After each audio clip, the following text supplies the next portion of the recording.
Je vous salue à toutes et tous, bonjour. On va attaquer la séquence qui était écrite sur les métiers féminins, masculins, des idées reçues, etc. à 11h30 précise.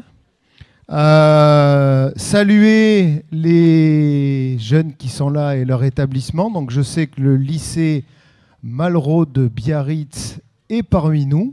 Bienvenue et bonjour à vous. Vous pouvez vous applaudir et c'est pas gênant hein, les uns les autres. Hein. Si j'ai bien compris, il y a le lycée général et technologique Éliviné qui vient de Barbezieux en Charente. Ils sont là, je crois. Voilà. Je crois avoir compris, et je vois l'enseignant qui est venu passer la tête tout à l'heure, qu'on a des Lormontais qui viennent du lycée Jacques Brel sur la rive droite de Bordeaux. Ils sont là. Voilà. Et à la bibliothèque, qui est-ce que nous avons ? Est-ce que nous savons qui est à la bibliothèque ? Que je les salue. Alors, on a le collège Sainte-Claire, donc on peut leur faire un petit coucou. Ils sont juste dans l'auditorium à côté. Vous pouvez les applaudir aussi. Hein.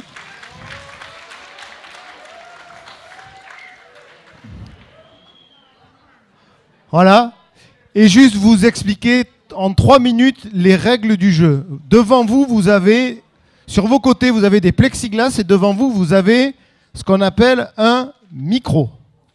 Un micro, d'après vous, ça vaut combien ? On est parti. Hop, hop, hop, hop, hop. Ah, il y en a déjà qui ont participé. Alors effectivement, un micro devant vous, ça vaut 800 €. OK ? Donc ce qu'on vous demande, tout simplement, vous aurez l'occasion, si vous voulez poser des questions, de lever le bras.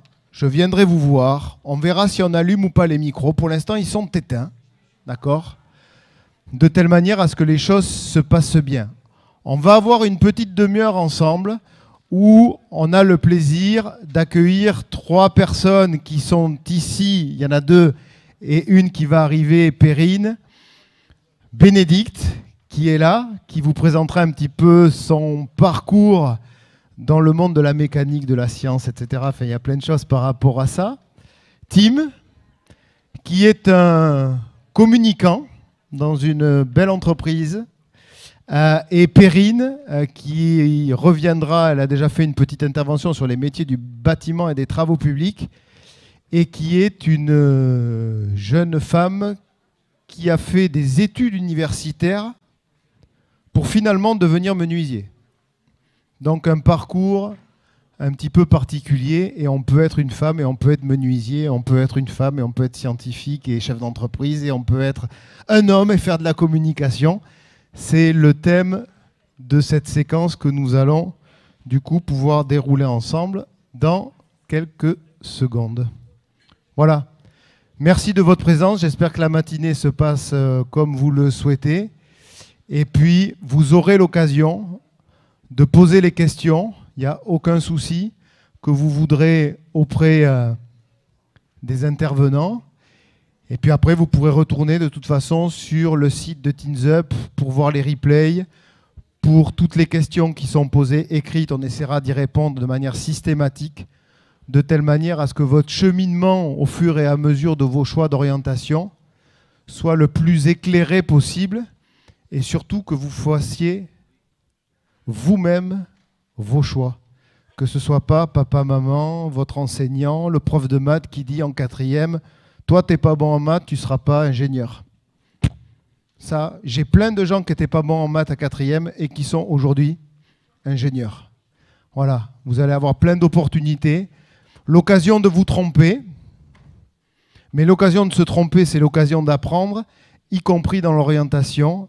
Il n'y a que des choix qui sont possibles de toute façon d'avoir au fur et à mesure de votre avancée. Rien n'est définitif dans la vie et vous le verrez. Voilà. Je vous propose qu'on débute. On est parti. Donc bonjour, bienvenue ici donc, dans l'hémicycle de l'Hôtel de Région. Ravi de vous accueillir l'ensemble de tous les collégiens, lycéens sur ces 4 demi-journées organisées par l'association Teams Up. Merci à nos intervenants d'être là. Puis on va attaquer directement. On va donner la parole à Bénédicte Latour. Est-ce que vous pouvez nous présenter quel est un petit peu votre parcours, ce que vous faites actuellement dans cette thématique des métiers femmes, hommes, bleu, rose, voilà, pourquoi vous êtes là? Donc, bonjour tout le monde. Du coup, pour expliquer rapidement mon parcours, je pense qu'au lycée, je ne savais pas trop ce que je voulais faire, mais je savais à peu près dans quoi j'étais bonne. Donc j'ai dit, allez hop, physique, chimie, on va avancer tranquillement.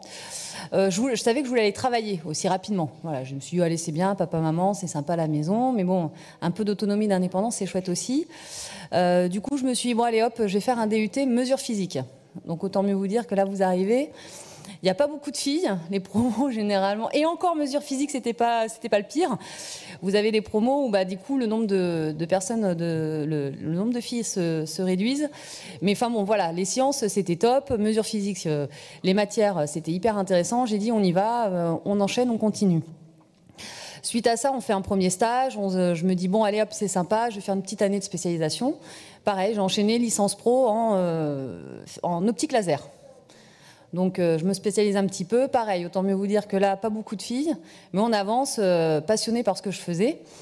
Là, je fais pareil, un stage, et je me dis, bon, je voulais aller bosser, mais j'aimerais bien faire encore, aller plus loin, plus tard. Donc je prends une année pour réfléchir, cherche du travail, et pendant ce temps, je prépare aussi un concours pour entrer en école d'ingénieur. Voilà. Et là, je me dis, allez hop, bon... Je suis partie sur une filière un peu classique et j'ai décidé de passer le diplôme d'ingénieur ENSAM par alternance, quand même, parce que j'avais quand même cette envie de retrouver le contact avec le travail. Et là, j'ai enchaîné donc, mes 3 ans d'études, pareil, dans des classes où il n'y a pas beaucoup de filles, on était 3 sur 40, et où on a enchaîné métiers techniques et où tout est possible. Par rapport à ça, c'est pareil, j'ai intégré donc ma première entreprise qui était SEIV Aquitaine et où, pareil, les métiers de base, c'était la mécanique. Et donc, j'ai commencé à faire mes premiers pas là-dedans pour après être diplômée et comme une grande, enchaîner et être recrutée dans l'entreprise où je suis encore aujourd'hui, qui est CGLEC et qui est passée aujourd'hui groupe Vinci Énergie. Et où j'ai pu évoluer, où j'ai commencé en tant que responsable contrôle et essai sur un gros chantier qui s'est déroulé sur la partie courant fort, courant faible, sur le laser mégajoule au niveau du CEA. Donc peut-être que certains d'entre vous en ont déjà entendu parler. Donc là, c'est pareil. Hein, une équipe, il y a 15 ans de ça, où vous côtoyez les personnes de chantier que des hommes. Après, côté mesure essai, j'ai eu la chance de travailler avec une conductrice de travaux, pareil, qui était en fin de carrière, qui avait fait sa carrière chez CGLEC aussi, et qui était passionnée par ce qu'elle faisait. Et en fait, on évolue et on se rend compte que tout est possible pour après ensuite enchaîner sur responsable projet pour réaliser des travaux d'ELEC. Et ensuite, j'ai enchaîné pour mettre en place un contrat de maintenance sur la partie industrielle au niveau d'un gros site industriel de la région. Et aujourd'hui, je suis responsable du développement commercial, toujours pour mon entreprise, sur la partie maintenance, sur les process industriels. La particularité durant toute ma carrière, c'est que clairement, j'étais la seule fille autour de la table quand on commençait à faire des réunions. Mais c'est pas grave parce que on apprend à échanger et quand on est passionné, qu'on a envie d'avancer, et on y arrive et que tout est possible. Alors, cette dernière remarque, et puis après on donnera la parole à Tim. D'être la seule femme qui fait partie du tour de table. Vous me disiez tout à l'heure que ce n'était pas du tout lié aux employeurs. Les employeurs, ils veulent recruter des femmes, et puis vous nous le confirmez, ce que vous faites et les métiers de l'industrie sont bien des métiers qui sont accessibles aux femmes. Tout à fait, je confirme. Il ne faut pas avoir peur d'y aller. Il ne faut pas se dire « Ah, mais non, la méca, c'est pour les mecs. » Enfin bon, moi j'aime bien ça, mais ma copine, elle a fait infirmière. Mes parents m'ont dit de faire infirmière. Non, quoi, il faut y aller. Il y a une vraie volonté aujourd'hui. On s'éclate. Clairement, dans toutes les équipes qu'on voit, où on arrive en fait à mettre de la mixité, clairement, à mettre des hommes et des femmes autour de la table, on arrive à tenir du travail plus pertinent et à aboutir sur des sujets avec des conclusions où on peut aller encore plus loin, plus vite et mieux. Clairement. Et il faut le savoir, les hommes, vous avez des qualités, mais les femmes aussi, et en fait, elles sont complémentaires sur le terrain, aussi bien au niveau technicien, quand il faut aller câbler ou dépanner, que quand on doit commencer à réfléchir et à penser un peu stratégie. Tim, Yes. ton parcours, à toi, qu'est-ce que tu fais? Tu travailles chez Thales, je crois. Je travaille chez Thales. Bonjour Voilà. à tous. Est-ce que tu peux nous présenter ce que tu fais en quelques minutes? Bien sûr. Alors, Tim, je suis d'origine anglaise, donc vous allez peut-être entendre un petit accent par moment. Et si vous voulez, if you want us to speak English, we can. There's no problem. Un petit frisson dans la Fais attention, parce qu'on est en France et au niveau des langues étrangères, on est quand même encore assez loin du développement de d'autres pays. Mais c'est bien, moi je comprends bien l'anglais, donc tu peux y aller pour moi. Ouais. Donc aujourd'hui, je travaille chez Thales. Donc Thales est un grand groupe avec beaucoup d'activités. Moi, je suis surtout dans la branche qu'on appelle avionique, c'est-à-dire tout ce qui est électronique que l'on va retrouver à bord des avions. Et je fais partie du service communication. Donc, que faire au service communication? On s'occupe de tous les messages. Et on essaie de faire des messages qui sont parfois assez complexes, assez techniques, et on fait en sorte de les rendre le plus digeste et compréhensible possible et attractif, que ce soit pour un public interne, c'est-à-dire les salariés, pour que les salariés soient bien informés de ce qui se passe au niveau de l'entreprise, qu'ils fédèrent également aux valeurs et puis à la stratégie de l'entreprise. Et puis également pour les divertir. De temps en temps, on fait quand même des choses qui sont sympas et qui permettent d'animer la vie en interne. Et puis vers l'externe, on est là pour communiquer autour de l'entreprise, de valoriser les produits, valoriser les technologies, faire en sorte qu'on soit bien présent sur les réseaux sociaux, par exemple, sur les sites internet, sur des événements, des salons. Et donc la communication est là pour faire en sorte que les messages soient bien harmonieux, soient bien dans l'esprit de l'entreprise. Et mon rôle, précisément, c'est la casquette qu'on m'a donnée, c'est tout ce qui est contenu et digital. Donc je fais du rédactionnel pour les réseaux sociaux, pour le site internet, pour le blog, en interne pour l'intranet. Je monte des vidéos, je fais des montages vidéo, des podcasts, tout ce qui est contenu et qui permet de mettre en forme les messages pour qu'ils soient compris par le plus grand nombre. Et dans la com, dans ton entreprise, des hommes, des femmes, beaucoup d'hommes, beaucoup de femmes, c'est quoi qui se passe en fait dans le monde de la communication? Alors, bonjour. Alors, au fil des années, on ne le remarque plus, mais en y réfléchissant, oui, c'est encore une fonction assez féminine. Donc là, je pense vraiment sur mon périmètre, on doit être une quinzaine en France, et nous sommes 3 messieurs pour 15 moins 3, 12 femmes. Donc c'est encore assez fin. Je ne saurais pas l'expliquer. Je crois que c'est un petit peu, comme ce que tu disais, Bénédicte, c'est une question de vivier. Il y a peut-être encore moins d'hommes, de garçons qui se dirigent dans ces filières-là. Mais je pense que ça évolue. Ça évolue. On aura l'occasion, je pense, d'échanger un petit peu sur, de votre point de vue, pourquoi est-ce que ces métiers-là sont encore trop masculins ou trop féminins au regard de ce que vous dites. Et on accueille Perrine. Bienvenue Perrine.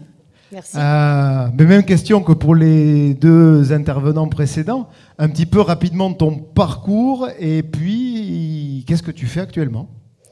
Alors moi j'ai commencé par un parcours universitaire vraiment classique et après un voyage à l'étranger j'ai décidé de me réorienter totalement. J'ai fait un CAP en 1 an de menuiserie, un brevet professionnel pareil de menuiserie et un diplôme de chef d'équipe. À la suite de ça, j'ai été embauchée au Musée des Arts Décoratifs et du Design de la ville de Bordeaux, où je m'occupe de scénographie, transport d'œuvres, montage et démontage d'expositions. Voilà. D'accord, ça veut dire que tu es menuisière, je ne sais pas si ça se dit menuisière. Les deux se disent. Alors je vais dire menuisière, alors on va en profiter vraiment.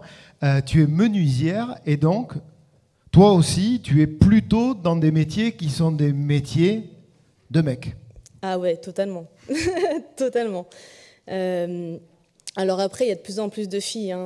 Moi, je l'ai vu, ne serait-ce qu'en mes 4 ans d'apprentissage, le nombre a vraiment augmenté. Mais c'est vrai que dans la vie de tous les jours, c'est rare. On croise beaucoup d'hommes menuisiers, mais très peu de femmes menuisières. Ok, et les choses se passent bien. Tout à l'heure, Bénédicte nous disait son parcours a été en fait, tout s'est toujours bien passé, mais qu'avec des hommes. Et même dans l'entreprise dans laquelle elle se trouve aujourd'hui, elle a dans son domaine quasiment, enfin si tu disais exclusivement même que des hommes autour de toi. Est-ce que c'est le cas pour toi et est-ce que ça t'a posé une quelconque difficulté ou pas du tout? Il a fallu s'affirmer, devenir un peu mec, je sais pas, des questions, tu vois, toutes bêtes pour moi.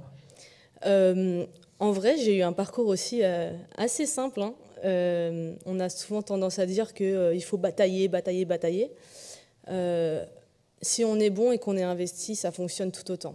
Alors après, j'ai quand même été confrontée à quelques idées reçues, hein, on va se le dire. Dans ma première recherche d'entreprise, par exemple, où un patron m'a appelé, et quand il a entendu ma voix, il a raccroché. Puis il m'a rappelé plus tard en me disant « Je suis désolée, j'ai cru que vous étiez un garçon ». Et voilà. Donc en fait, mon CV lui plaisait, hein, mais si j'avais été un homme. D'accord. Voilà. Et à contrario, ma première entreprise que j'ai trouvée, eux m'ont embauchée parce que j'étais une femme. D'accord. Donc il y a quand même des critères qui rentrent. C'est ce que tu disais, Bénédicte, il y a aujourd'hui de vraies opportunités au niveau de l'emploi sur ce type de métier-là, parce que les entreprises ouvrent largement leurs portes aux uns pour des métiers masculins quand c'est très féminin, ou aux autres pour des métiers féminins quand c'est très masculin. C'est en tous les cas quelque chose qui va dans le sens de l'histoire. Tout à fait. Aujourd'hui, on se rend compte, hein, on est encore très genré en France, même si, comme on le disait, ça tend à vraiment, on commence à avoir un peu des ouvertures sur des métiers, ça se féminise ou masculinisation, enfin masculinisation. On le voit, mais c'est encore pas assez. C'est pas encore assez. Mais pourquoi ? Parce qu'à un moment, y a les choix d'orientation qui se font, et puis on hésite encore à se dire ah ben non, je vais aller dans cette filière, ça me plaît, mais parce que il y a trop d'hommes. Mes parents m'ont toujours dit mais non, c'est pas un métier de femme, c'est pas un métier d'homme, tu vas pas faire ci, tu vas pas faire ça. Et alors que non, il faut y aller parce que la mixité apporte vraiment beaucoup de choses dans l'entreprise. Et que c'est une volonté aujourd'hui de pouvoir dire allez hop, on mélange, on avance et on veut aller plus loin, plus vite et mieux, quoi. Et qu'on a tous des qualités, chacun avec nos personnalités et aussi notre, on va dire, sexe, quoi, enfin, masculin ou féminin, qui sont complémentaires et qui nous permettent vraiment d'avancer et de faire d'avoir des vraies success stories dont on peut être fier.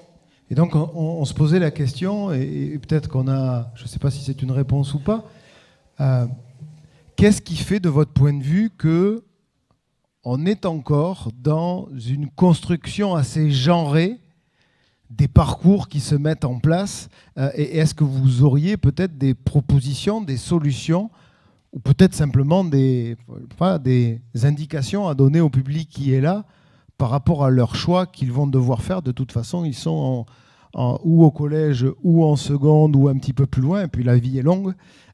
D'après vous, qu'est-ce qui fait que c'est encore très genré comme ça? Est-ce que c'est lié à l'entreprise? Est-ce que c'est lié à la famille? Est-ce que c'est tout ça? Est-ce qu'il y a... voilà, je ne sais pas. Est-ce que vous avez un point de vue par rapport à ça?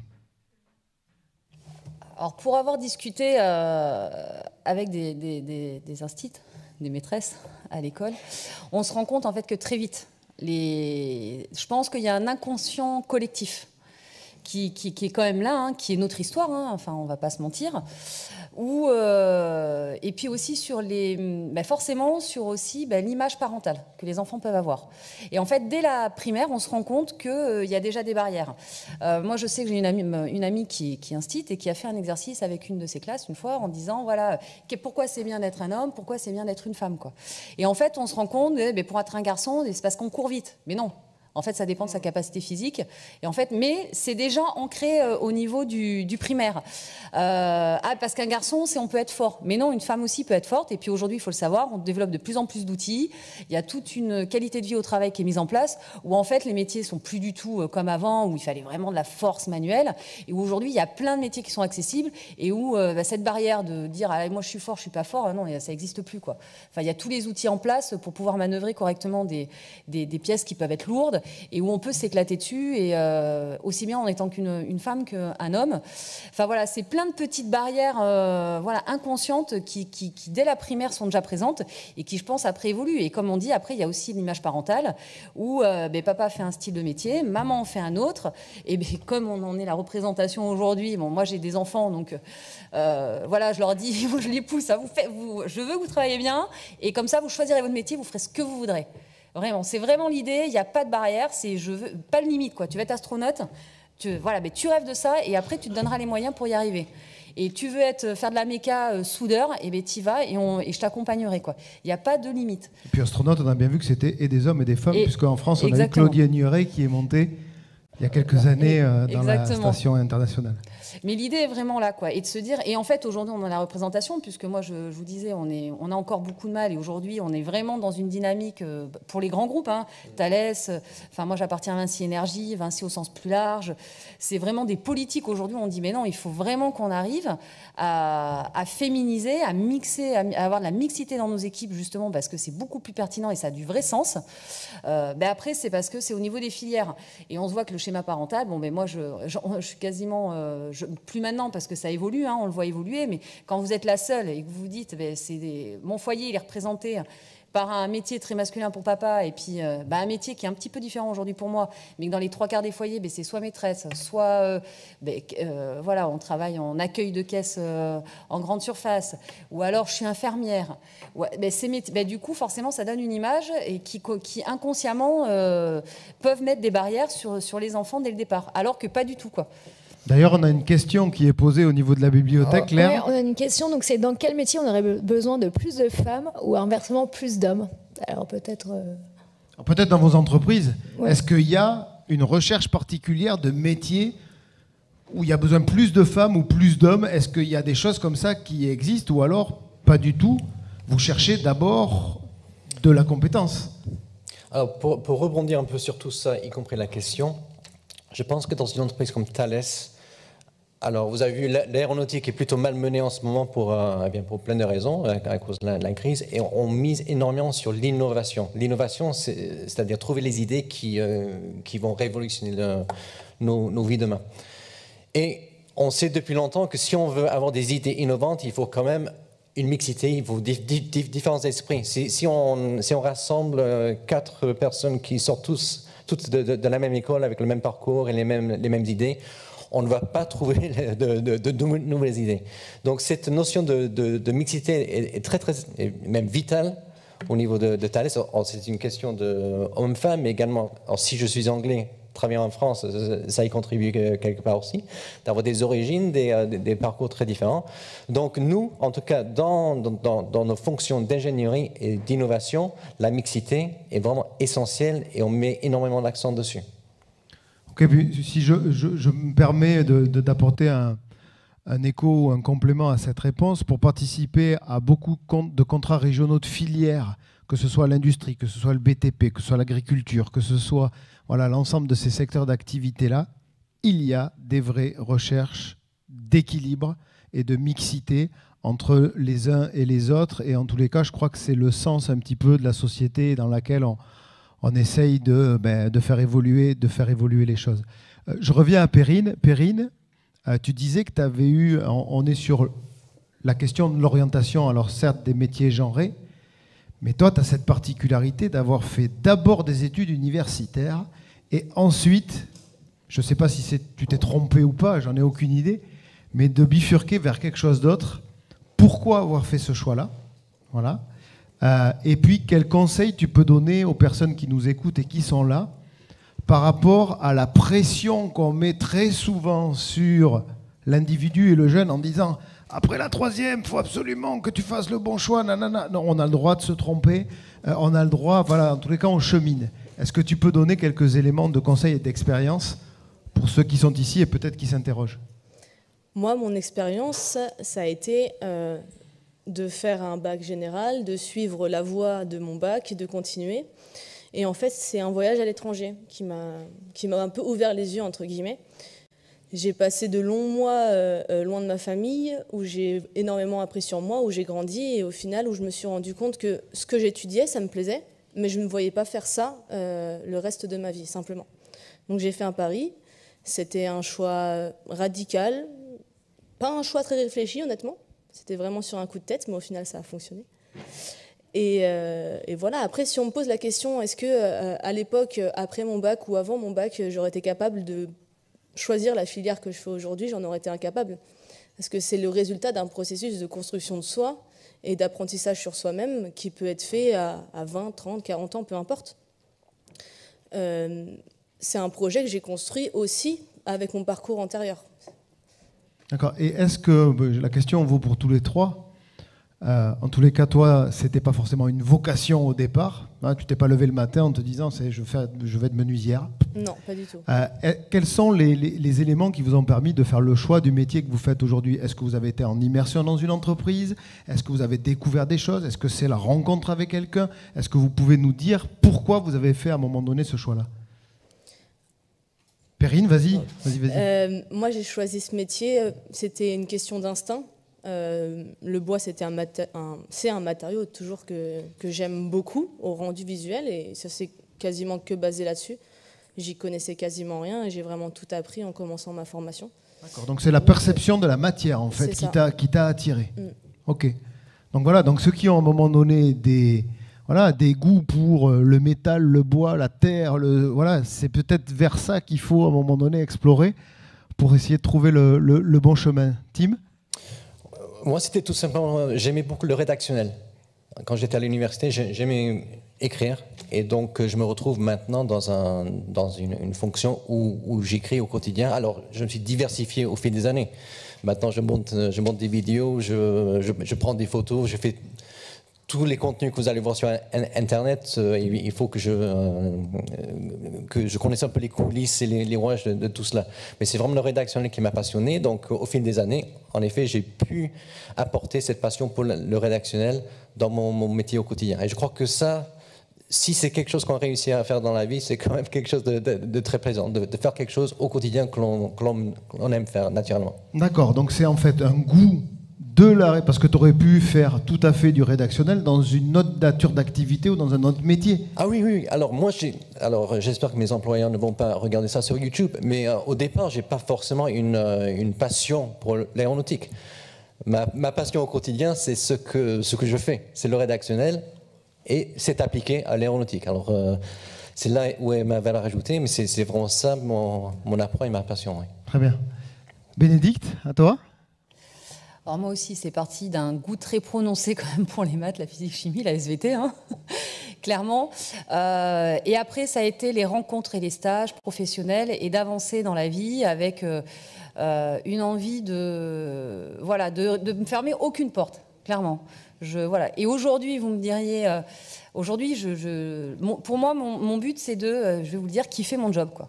Je veux me lever les matins, faire des heures, c'est pas grave. Par contre, il faut que le matin, je me lève et que j'ai envie, quoi. Voilà. Et aujourd'hui, j'ai pareil, l'histoire de la vie, mes expériences ont fait que j'ai fait plein de métiers que j'ai adoré faire à l'instant T, qui m'ont construite, mais que j'ai plus envie de faire. Et au fur et à mesure, moi, j'ai fait mes choix comme ça d'avancer de carrière en me disant, je sais que ça, je veux pas le faire. Par contre, tout le reste reste une possibilité. Donc, si vous me dites demain, tu veux faire quoi? Je ne sais pas encore. Je me construis encore. Et on a le droit de se tromper et on a le droit d'évoluer aussi par rapport à ce qu'on aimait faire à 20 ans. Il faut se dire qu'à 40, on aimera peut-être faire autre chose et que ce n'est pas grave. Et au contraire, il faut y aller, avancer. La vie professionnelle, c'est prenant. Et quand on se lève le matin et qu'on kiffe son job, on y va, on a la patate. Et là, on est invincible, quoi. Vraiment. Est-ce que vous avez dans l'Assemblée des questions à poser? N'hésitez pas surtout si vous avez des interrogations. Moi, j'en ai une. Alors, vous levez le bras. Hein. Voilà, hop. Alors, je ne sais pas si les micros fonctionnent ou pas. La régie, vous me faites signe. Sinon, je monte le HF. Ça fonctionne? Ok. Vas-y, mademoiselle. Dis-nous d'où tu viens, puis ton prénom, et puis pose ta question. Oui, ok. Oui, on va te voir. Oui, tu vas devenir une star internationale. Je viens de Biarritz et j'avais une question. Qu'est-ce que vous diriez aux jeunes qui se sont retrouvés dans la situation dans laquelle vous étiez à la fin de votre cursus de lycée, où vous étiez un petit peu... vous ne savez pas trop où vous voulez aller? Qu'est-ce que vous auriez aimé entendre à ce moment-là pour mieux vous diriger dans la filière dans laquelle vous êtes aujourd'hui? Moi, ça aurait été simplement essaye. Essaye, plante-toi. Si c'est pas ça, ce sera autre chose, c'est pas grave. Mais tente, prends de l'expérience, apprends sur toi-même, apprends sur ce que tu as envie de faire, ce que tu n'as pas envie de faire. Et essaye, simplement. N'aie pas de barrière et essaye. Donc essaye, trompe-toi, c'est possible. Voilà, les choses ne sont pas définitives. Je crois que c'est ce qu'a essayé de faire passer comme message Perrine. Une autre interrogation? N'hésitez pas. Moi, j'en ai une par rapport à vos carrières. Aujourd'hui, est-ce que vous savez, tu l'as évoqué Bénédicte, ce que vous allez faire plus tard, et est-ce que votre parcours vous permet de penser que vous n'êtes pas en train de faire votre dernier métier en fait? Bénédicte, Tim, allez-y. Alors oui, moi j'ai eu la chance du coup de pouvoir, en fait, j'ai été embauchée à la sortie de mes études dans une entreprise, j'y suis encore. J'ai avancé, j'ai évolué, j'ai fait du coup 4 métiers différents. Aujourd'hui, voilà, je suis arrivée, je pense, je m'éclate dans mon travail, mais je me dis, je peux encore évoluer et c'est encore possible dans ma structure. Comme j'envisage aussi un jour de me dire, bon, mais peut-être que j'aurais plus envie de faire ça et je penserai différemment, parce que j'en serai aussi à un autre stade de ma vie. Voilà, il faut aussi savoir s'écouter, être à l'écoute de soi et avancer en fonction de ses envies. Donc oui, moi aujourd'hui, je peux encore évoluer. Voilà, je croise les doigts. Il y a en plus, on va se le dire, puisque comme on vous l'a dit aujourd'hui, il y a des métiers et des entreprises où on est vraiment en manque de mixité. Il y a des équipes où il y a 0 filles. Il faut se le dire. Hein. Il y a que des garçons. Et on l'a dit, pouvoir avoir la mixité, c'est enrichir une équipe, c'est enrichir des échanges, c'est enrichir intellectuellement le travail et pour pouvoir aller plus loin, d'avoir des nouvelles idées, d'autres horizons, un œil nouveau. Donc du coup, il faut y aller et il faut continuer d'avancer. Tim, de ton côté? Alors de mon côté, je pense que depuis mes 25-26 ans, donc je ne vais pas compter tous les jobs d'été, mais j'ai peut-être eu 4 ou 5 employeurs. Et chez Thales, donc Thales, je suis entré en 2003, donc bien avant que vous soyez nés, probablement. Et je pense que je suis à mon 4e poste. Donc il y a eu 4 postes, il peut y avoir un 5e. Alors je crois qu'il y a 2 problèmes. Je crois que si je veux trouver un nouveau poste, il faudrait peut-être que je sois mobile d'un point de vue géographique, mais bon, pourquoi pas. Mais il est vrai aussi que plus on avance dans les années, plus on a envie de rester un petit peu là où on a fait sa vie. Et puis l'autre chose, c'est bien, là on parle plus de genre, mais c'est d'âge aussi. C'est-à-dire, je gagne 1 an tous les ans, donc et c'est pas forcément évident de ressortir un CV. Et puis donc là aussi, c'est peut-être un autre débat à avoir sur l'embauche des... En tous les cas, on voit qu'il y a des carrières qui sont possibles et vous avez de toute façon toujours évolué au fur et à mesure de ce que vous faites. Perrine, pour toi, menuisière à vie? Pardon, je prends juste la parole parce qu'on a une question de la bibliothèque qui reprend pour ce que Tim disait. Parce que, est-ce que vos carrières ont des limites? Donc, à part l'âge et les années qui passent, est-ce que chacun, vous avez l'impression qu'il y a des limites? Quelles sont-elles? Parce que du coup, je vais rebondir avec ce qu'a dit Tim aussi, et je vais compléter du coup avec la question qui vient d'être posée. Oui. Alors, aujourd'hui, il faut savoir, les entreprises prennent de plus en plus d'agilité pour justement recruter des personnes, pouvoir fidéliser ces personnes-là et pouvoir aussi proposer, justement, au gré des envies et des évolutions de poste en fonction des personnes. Aujourd'hui, il faut en être conscient. Hein. C'est-à-dire, c'est pas parce que vous rentrez dans une entreprise et puis que vous parlez-en. Enfin, il faut aussi avoir cette vision-là en se disant, mon entreprise va pouvoir me faire évoluer, je vais pouvoir évoluer sur le poste en fonction aussi de vos envies, de ce que vous avez envie de faire. Et en effet, après, il y a un problème où quand on arrive dans l'âge, suivant le parcours qu'on a eu en carrière, suivant aussi la vie familiale qu'on peut avoir, quand on commence à manquer un peu de mobilité, oui, on peut atteindre des limites. Mais enfin, c'est à 40, 50. Voilà, on est vraiment sur des âges où une carrière c'est long. Maintenant, la retraite, on ne sait pas si on ira un jour, hein, mais quand on commence à travailler à 20, 25 ans, avant d'arriver sur une limite, il y a un petit peu. Mais oui, ça peut arriver, mais parce que c'est des choix aussi personnels, il faut en être conscient, de se dire, moi, j'ai plus envie de bouger.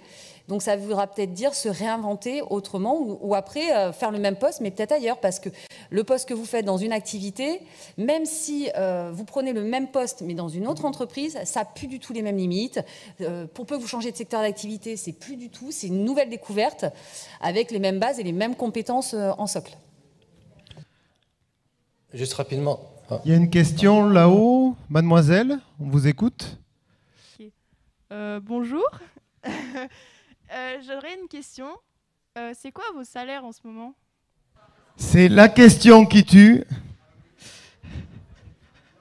Non mais si, c'est important, on travaille bien à un moment donné pour avoir une rémunération. Moi, je vais donner la mienne, je travaille ici à la région, je gagne un peu plus de 3 000 € par mois. Voilà. En tous les cas, je suis très heureux de gagner 3 000 € par mois. Je préfère vous le dire. Voilà. À vous maintenant, vous pouvez ou le dire comme ça, ou le dire comme vous avez envie de le dire, ça vous appartient.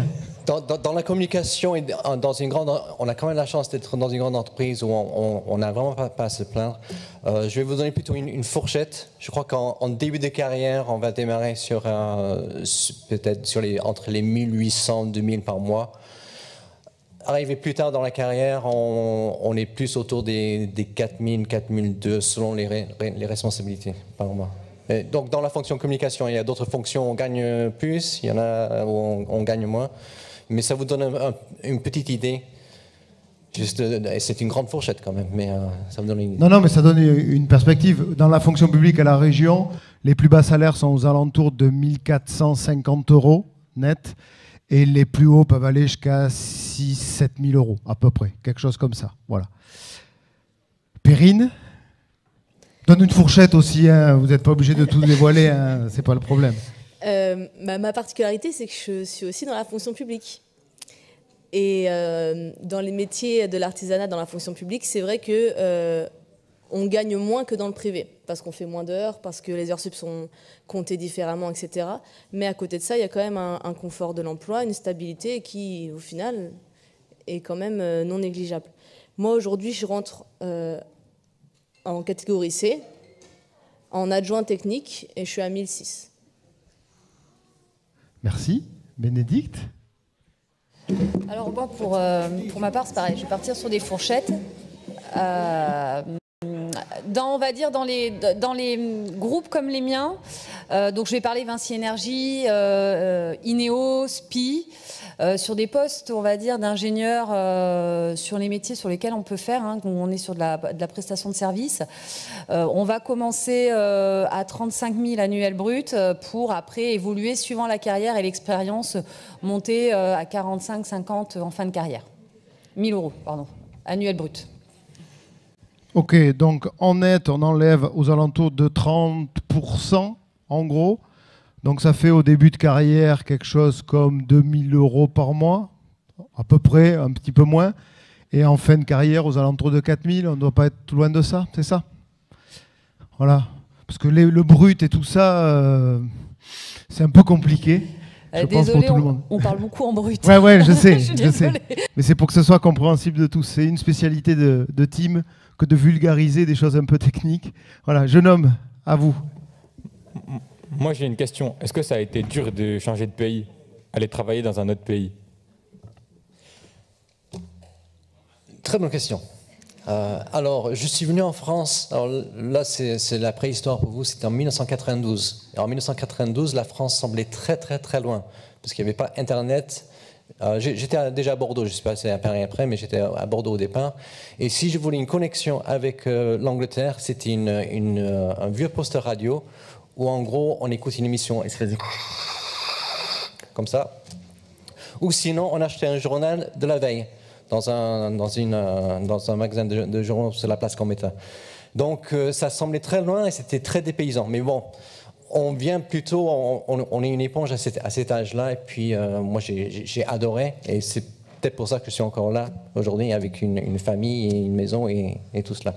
Donc c'était dur au début, mais c'est devenu beaucoup plus facile avec l'ère Internet et les applications et comment on appelle ça, le FaceTime. Maintenant que je sois à Bordeaux ou à Bristol, je suis aussi connecté avec ce qui se passe en Angleterre et aussi connecté avec ma famille. Donc maintenant, c'est beaucoup moins dur que ce l'était.